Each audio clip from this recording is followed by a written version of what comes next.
నమస్తే అండి. నమస్తే అండి. నా పేరు దివ్య. నేను గుంటూరు నుంచి మాట్లాడుతున్నానండి. ముందుగా ప్రీ గురుకుల్ ఫౌండేషన్ వాళ్ళకి ధన్యవాదాలు తెలియజేస్తున్నాం. అట్లాగే మా లక్ష్మీ మేడం కూడా ధన్యవాదాలు తెలియజేస్తున్నామండి. మా లక్ష్మీ మేడం మాకు ఏరోబిక్స్ అండ్ యోగా బ్రహ్మాండంగా చెప్తున్నారండి. మా బాడీకి ఉన్న ఫ్లెక్సిబిలిటీస్ ఎక్కడైతే పార్ట్స్ మాకు ఇబ్బందిగా ఉన్నాయో అవన్నీ మాకు క్లియర్ గా ఉన్నాయి. అలాగే ఆవిడ చెప్పే ప్రతి ఎక్సర్సైజ్ మూవ్మెంట్ గానీ ఆసనాలు గానీ ఈ చాలా అంటే చాలా బాగా అనిపిస్తున్నాయి. నా పర్సనల్ గా నాకు హిప్ దగ్గర పెయిన్ ఉండేదండి. ఫ్లెక్సిబిలిటీ వచ్చింది మేడం చెప్పిన ఎక్సర్సైజుల వల్ల. నేను మెడ తీసుకొని కూర్చోగలుగుతున్నాను. కాబట్టి నేను లక్ష్మీ మేడం కి చాలా థ్యాంక్స్ చెప్పుకుంటున్నానండి. థ్యాంక్స్ అండి.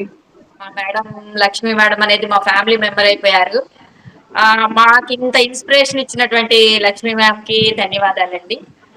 మ్యామ్ చెప్పేటటువంటి ఫస్ట్ ఫస్ట్ చేయించే వామప్ ఎక్సర్సైజెస్ కానీ ప్రతిరోజు బాడీలో ఒక్కొక్క పార్ట్కి ఒకరోజు సైడ్ ఫ్యాట్ కానీ లోయర్ అబ్డమెన్ అప్పర్ అబ్డమెన్ కానీ ఇంకా ప్రతి పార్ట్కి మేడం స్పెషల్ కేర్ తీసుకుంటూ మమ్మల్ని ఎక్సర్సైజ్ చేస్తూ ఉంటారు, ఇన్స్పైర్ చేస్తూ ఉంటారు.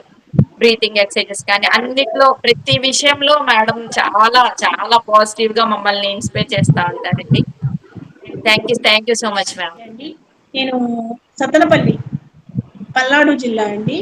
ప్రీ గురుకుల్ యాప్ వాళ్ళకి ఫస్ట్ థ్యాంక్స్ చెప్పుకుంటున్నానండి. నేను రుంటైటిస్ ఆర్థరైటిస్ తో బాధపడుతున్నానండి. నాకు కీళ్ళ నొప్పులు బాగా ఉన్నాయి. వార్మప్ ఎక్సర్సైజ్ వల్ల ముందు కొంచెం ఫ్లెక్సిబిలిటీ వస్తుంది. ఫస్ట్ లో నేను అసలు కింద కూర్చొని చేసే ఎక్సర్సైజ్ అసలు చేయలేకపోయేదాన్ని. దివాన్ కాట్ మీద కూర్చొని చేసేదాన్ని.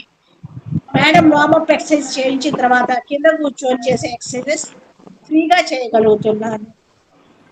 అలాగే బ్రీతింగ్ ఎక్సర్సైజెస్ గురించి మాట్లాడుకుంటే బ్రీతింగ్ ఎక్సర్సైజెస్ వల్ల లంగ్ కెపాసిటీ బాగా పెరుగుతుంది, మనసుకు ప్రశాంతత ఉంటుంది. అది అనులోమ విలోమం కానీ, కపాలభాతి కానీ, అలాగే భస్త్రిక కానీ, భ్రామరీ వల్ల మెమరీ పెరుగుతుందండి. ఇలాంటి మంచి exercises plus aerobics warmup exercises నేర్పినందుకు మా మేడం కి ధన్యవాదాలు తెలియజేస్తున్నామండి. లాలం లక్ష్మి